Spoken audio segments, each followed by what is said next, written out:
చంద్రశేఖరరావు చెప్పిండు, నీళ్లు నిధులు నియామకాలు ఈ తెలంగాణ రాష్ట్రానికి వస్తాయి, తెలంగాణ వస్తే అని. ఇవాళ నీళ్ల ముసుగులో నిధుల దోపిడీ జరిగింది. నియామకాల ముసుగులో కుటుంబంలో ఉన్న వాళ్ళకు అల్లుడికి కొడుకుకు బిడ్డకు పదవులు వచ్చినాయి. సడ్డకుని కొడుకుకి రాజ్యసభ వచ్చింది, చుట్టపోనికి మంత్రి పదవులు వచ్చినాయి. కానీ లక్షలాది మంది నిరుద్యోగ యువకులకు ఉద్యోగ నియామకాలు చేపట్టలే. అందుకే మేమిచ్చిన మాట ప్రకారం కాంగ్రెస్ అధికారంలోకి వచ్చి నిరుద్యోగ యువకులకు 2 లక్షల ప్రభుత్వ ఉద్యోగాలు ఇస్తామని ఏదైతే మాట ఇచ్చినామో,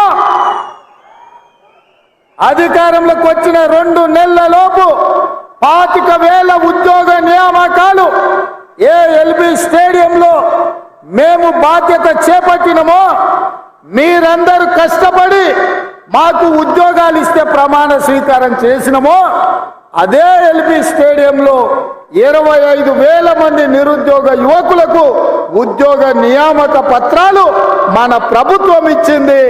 ఇది చూసి ఓర్వలేని కేసీఆర్, కేటీఆర్, హరీష్ రావు, కవితారావు, సంతోష్ రావు, దయాకర్ రావు, వినోద్ రావులందరూ కుట్ర వేసి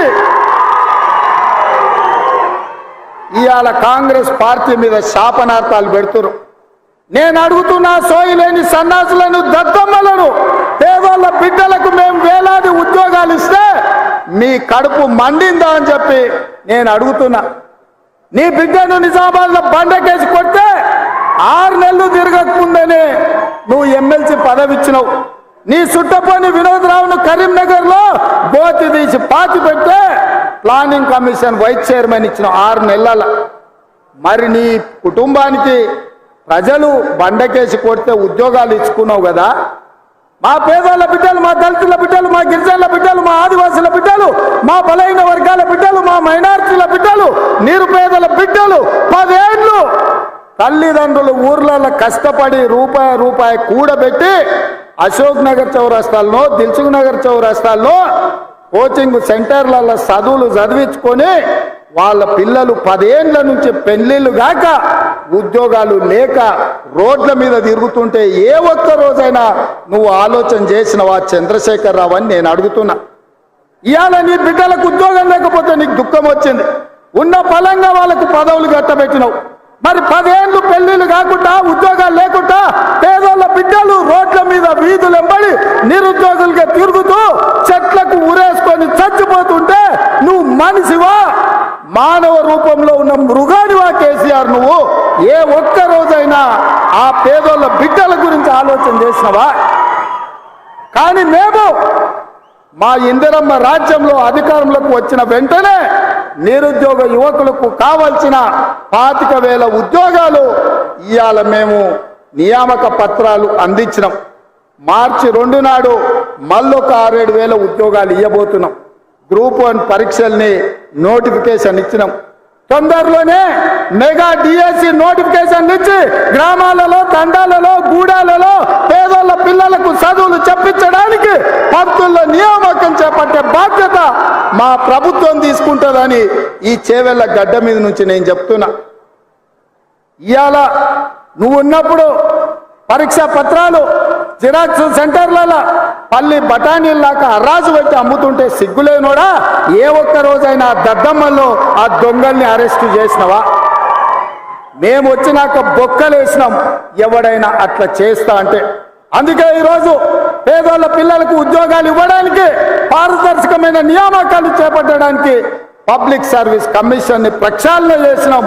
కోర్టులలో ఉన్న కేసులను పరిష్కరించి ఇవాళ వేలాది ఉద్యోగాలు ఇచ్చే బాధ్యత తీసుకున్నాం.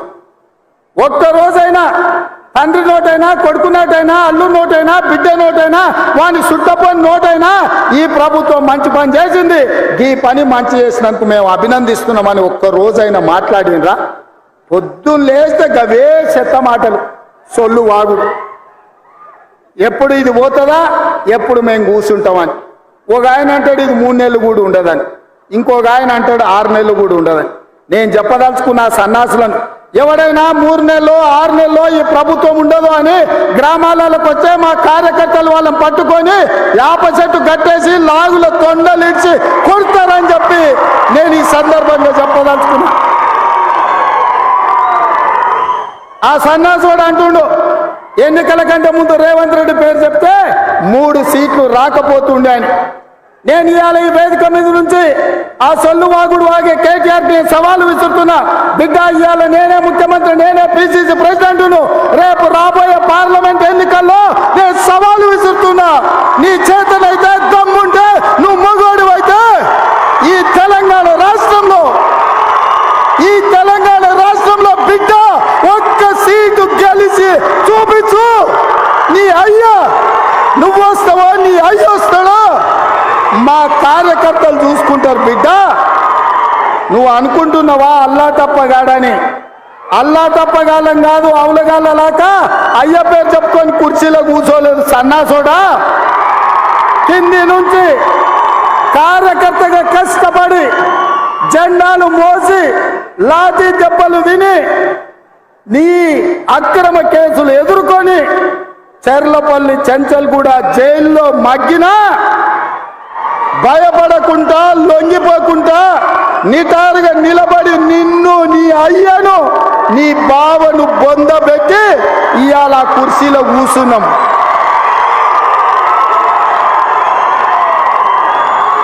ఈ కుర్చీ ఇనాం కింద వచ్చింది కాదు, ఈ కుర్చీ అయ్య పేరు చెప్తే వచ్చింది కాదు బిడ్డ. నల్లమల్ల అడవి నుంచి తొక్కుకుంటూ వచ్చి నీలాగటో నెత్తి మీద కాలు పెట్టి తొక్కి ఆ కుర్చీలో కూర్చోబెట్టింది మా కార్యకర్తలు.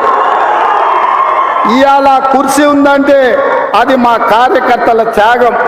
ఇవాళ కుర్చీ ఉందంటే మా కార్యకర్తల పోరాటం. ఈ కార్యకర్తలు వీళ్ళు నాకండగా నిలబడ్డంత కాలం, నన్ను భుజాల మీద మోసినంత కాలం, నువ్వు కాదు, నిన్ను పుట్టించిన నీ అయ్య కాదు, వాళ్ళ దేవుడు వచ్చినా ఈ కుర్చీని తాకలేరని నేను ఇవాళ చెప్పదలుచుకున్నా. ఇవాళ ఆయన మాట్లాడుతుండు, మేము సోషల్ మీడియా ఉంటే మేము గెలిచేటోళ్ళమని. అరే సన్నాసోడా, ఉన్న టీవీలన్నీ సుట్టపోలవే కదరా. మాకేమన్నా టీవీ ఉందా, మాకేమన్నా పేపర్ ఉందా? మా అయ్య చూపించుకోవడానికి ఏమన్నా టీవీ ఇచ్చిండా, రాసుకోవడానికి ఏమన్నా పేపర్ ఇచ్చిండా? సొల్లువాగుడు వాగడానికి మాకేమన్నా మైకులు ఇచ్చిండా? సాయంత్రం పూట సేద రీయడానికి జూబ్లీహిల్స్ లో సినిమా వాళ్ళ గెస్ట్ హౌస్లు ఏమన్నా మాకు ఇచ్చిండా? ఏమిచ్చిండా? మా కార్యకర్తలు కష్టపడితే, మా కార్యకర్తలు నిలబడి కొట్లాడితే మాకు ఇవాళ ఈ అధికారం వచ్చింది. ఇవాళ నువ్వు చేసే తప్పుడు పనులు మా కార్యకర్తలు సోషల్ మీడియాలో పెట్టారు. మాకు ఆ ట్యూబ్ అక్కర్లేదు, ఈ ట్యూబ్ అక్కర్లేదు, ఏ ట్యూబ్ అక్కర్లేదు. బిడ్డ, నీ ట్యూబ్ లైట్ వలగొట్టే బాధ్యత మాత్రం మేము తీసుకుంటాం. ఆయన చివరికి దివాలా చెడి యూట్యూబ్ ఛానల్ పెట్టుకుంటామంటుండు.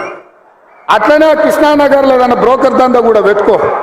అది ఇది 2 కలిస్తే బాగానే నడుస్తుంది నీ వ్యాపారం. ఇప్పటికి కూడా సిగ్గురాలే. వాళ్ళ కుటుంబం తోసుకుంటే తెలంగాణ ప్రజలు చెప్పు తీసుకొని కొట్టిండ్రు అనే సంగతి ఆయనకు అర్థం కాలే. 10 ఏళ్ళు అడవి పందుల్లాక చెరుకు తోట మీద పడి అడవి పందులు తిన్నట్టు మా వికారాబాద్ పరిగి తాండూరు ప్రాంతంలో పల్లి చేను వేసుకుంటే అడవి పందులు రాత్రిపూట చేను మీద పడితే ఆ పంట కాపాడుకోనికి మా రైతులు కరెంటు తీగలు పెట్టి కాపాడుకుంటారు. అట్లనే తెలంగాణ ప్రజలు అడవి పందుల్లాక తెలంగాణ మీరు తెగమెక్కుతుంటే కరెంటు వైర్లు పెట్టి మిమ్మల్ని కరెంటు తీగలకు బలిచ్చి ఇవాళ కాంగ్రెస్ పార్టీని అధికారంలోకి తీసుకొచ్చారు. అందుకే మిత్రులారా, ఇవాళ నేను ఒక్క మాట చెప్పదలుచుకున్నా. సోనియమ్మ మాట ఇచ్చిందంటే అది శిలా శాసనం. సోనియమ్మ గారు ఏదైతే మాట ఇస్తే అది శిలా శాసనం. ఆ శిలా శాసనాన్ని అమలు చేయడానికి మా ఊపిరి పోయినా, మా రక్తం దారబోసైనా అమలు చేసే బాధ్యత నా మంత్రివర్గం, నా మిత్రులందరూ కలిసి తీసుకుంటాం. ఇవాళ ఇచ్చిన మాట నిలబెట్టుకోవడానికి కాంగ్రెస్ పార్టీ సిద్ధంగా ఉంది.